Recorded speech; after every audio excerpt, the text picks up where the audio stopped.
சீரியல்களின் full எபிசோடுகளை Sun டிவியில் ஒளிபரப்பான உடனே எக்ஸ்க்ளூசிவாக சன் நெக்ஸ்டில் மட்டும் ஃப்ரீயா பாருங்கள்.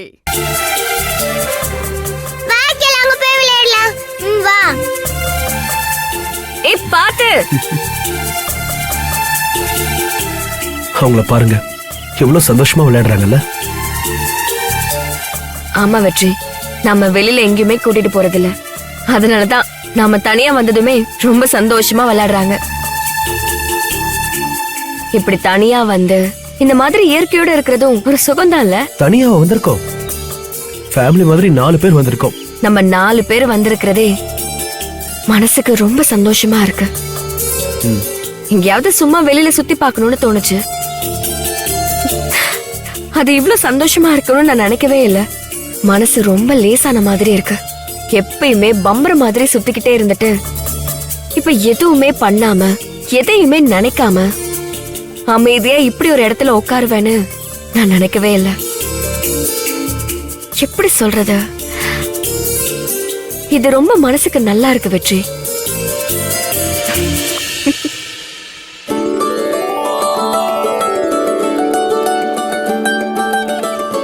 தமிழ் சீக்கிரம் வா. வா வா. என்ன அது அங்க பாரு. எங்க? அங்க. ஹை, சூப்பரா இருக்கே. ஆனா என்ன 2 கை மட்டும் இருக்கு. இது ஒரு கேம், அதான் வச்சிருக்காங்க. அப்படியா? அப்ப நாம இந்த விளையாட்டு விளையாடலாமா? சரி வா, இப்ப விளையாடலாம். இங்க வேண்டாம், நம்ம இந்த பெஞ்சில உட்கார்ந்து விளையாடலாம். சரி வா போலாம்.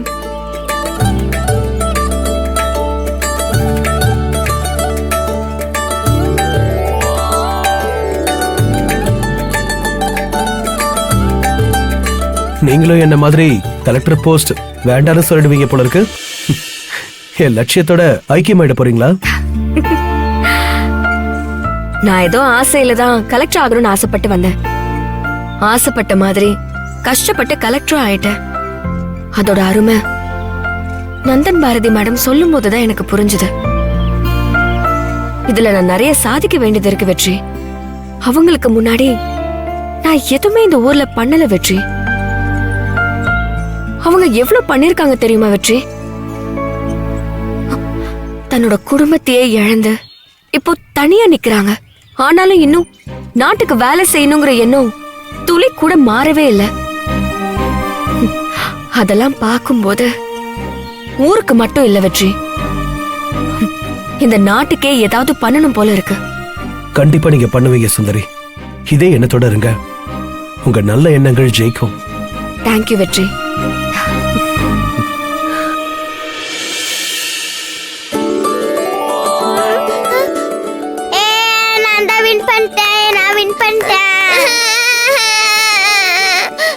மறுபடியும் விளையாடுவோம்.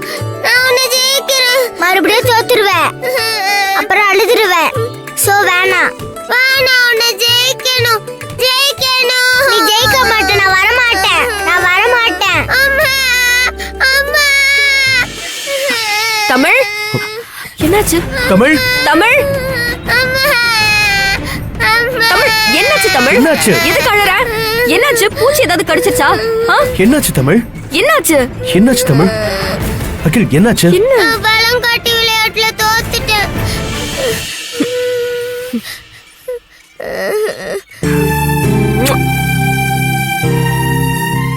தோத்ததுக்கெல்லாம் அழுக கூடாது, மறுபடியும் முயற்சி செய்யணும். நான் மறுபடியும் விளையாட கூப்பிட்டேன். அகில் என்ன வர மாட்டேன்னு சொல்லிட்டான். ஏன் அகில், நீ விளையாட வேண்டியதானே? அப்பா, மறுபடியும் தமிழ் தோத்து போயிடுவாப்பா. அதனாலதான் நான் வரலன்னு சொன்னேன். அவன் பெரிய பையன்டா, அவன் கிட்ட விளையாடுனா நீ தான் தோத்து போவ. நீங்க 2 பேருமே சமமா இருக்கிற விளையாட்ட விளையாடணும், சரியா? எதுக்கு போய் யாராச்சும் அழுவாங்களா? இப்ப எனக்கு ஜெயிக்கணும். நீ அகிலோட விளையாடு.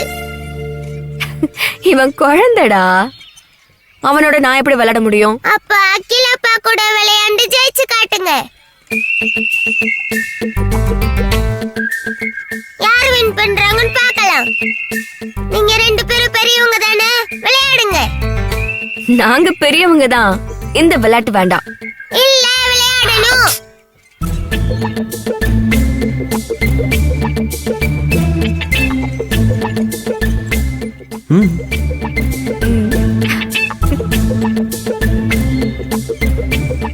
சரி நாங்க விளையாடுறோம். அமைதியா இருக்கணும். ம்? விளையாடலாம், நான் தான் ஜெயிப்பேன். அப்பனா நான் உங்க கட்சி, நான் தமிழம்மா கட்சி. வா உட்கார். கட்சி சேர்ந்தாச்சா? ம் பாத்துக்கலாம்.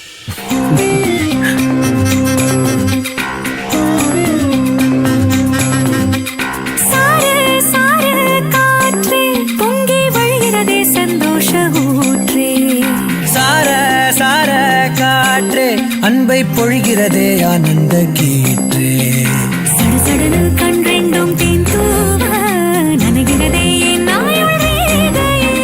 படபடனே கை ரெண்டும் சீராட்ட விழுகிறதே நம் தோளில் மாலையே. பச்சை மனது பொன்னிறம் அன்பில் சிவந்து போகுதே. சற்றே இருண்ட வானிலை உன்னழகை கண்டதுமே மின்னொளி பெறுதே. ஸ்டார்ட் பண்ணுங்க. நீங்க தான் ஜெயிக்கணும் தமிழம்மா. இல்ல நாம தான் ஜெயிக்கணும் அகிலப்பா. ம் ஸ்டார்ட் பண்ணுங்க. சரி சரி சரி சரி. உயிர் உருவாத ஒரு குலைக்காத என்னில் வந்து சேர நீ யோசிக்காத திசை அறியாத தமிழம்மா